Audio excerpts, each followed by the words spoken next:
ఏమైనా దొంగ సర్టిఫికేట్ తీసుకుని ఎల్ఆర్ తీసుకున్నాడా?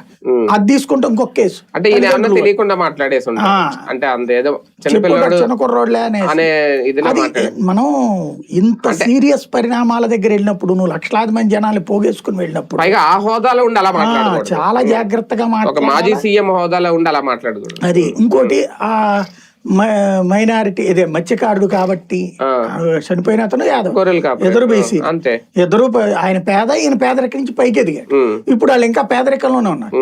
వాళ్ళ కుటుంబానికి సంబంధించి ఏదో ఇద్దరున్నారట, వాళ్ళకి పిల్లలకి సంబంధించి ఏదో ఇష్యూ. కులాన్ని బట్టి ఎగ్జామ్షన్ ఉండదు, ప్రతిసారి కుల ప్రస్తావన చేస్తారు.